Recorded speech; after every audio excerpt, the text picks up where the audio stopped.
I am brushing Daisy's hair at the kitchen table when the front door crashes open. The sound of gunfire and men shouting and children screaming comes in a tidal wave through the open door. Dropping the brush, I grab Daisy's hand and pull her into the nearest closet, fumbling for the lever that will open the false back. We huddle in the small space together and Daisy trembles in my arms. Daisy cries as the door to the closet opens. I put a hand over her mouth to muffle the sound.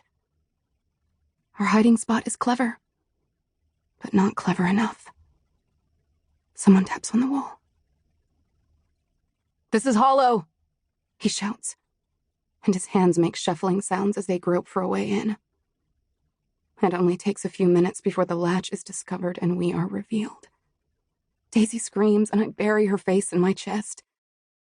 I shield my eyes from the sudden brightness, swinging out with my other arm and coming into contact with hard flesh.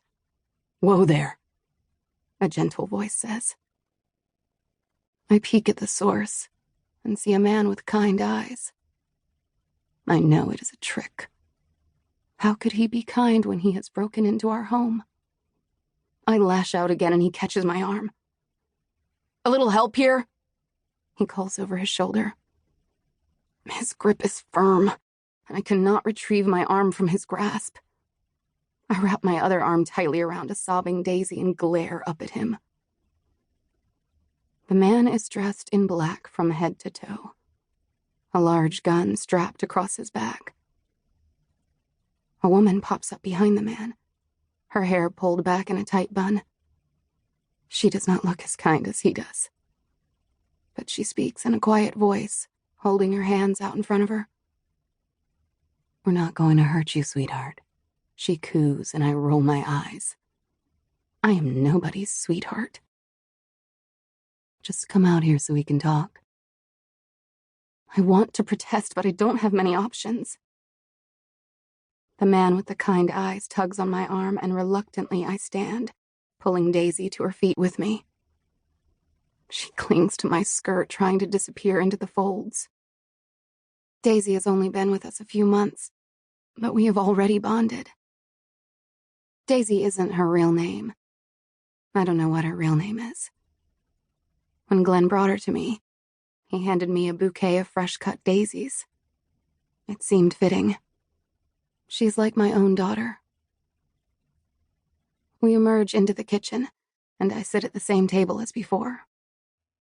I place Daisy in front of me, retrieve the hairbrush from the floor, and resume brushing. Daisy sucks her thumb, but I do not scold her, even though we broke that habit 2 months ago.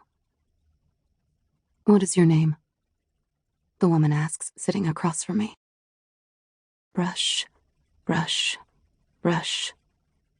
Long strokes through Daisy's corn silk hair.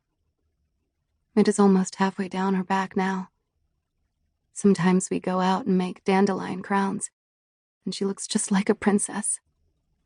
She wears those crowns until they are completely wilted.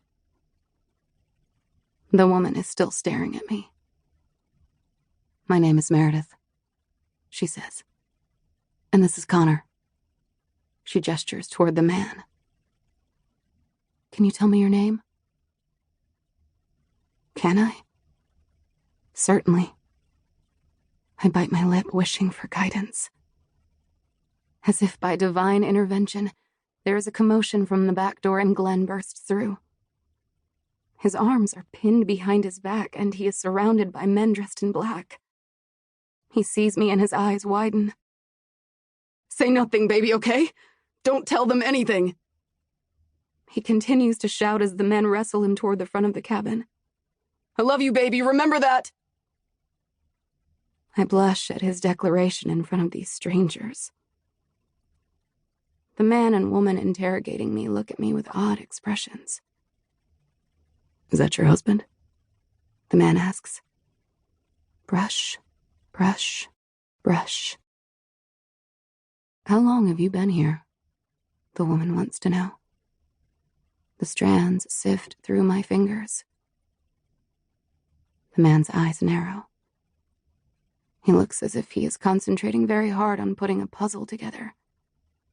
I see the moment he comes to a solution. Is your name Diana? Yank. The brush catches on a tangle and crashes to the floor. Daisy yelps. Who is Diana? My first words. My only words.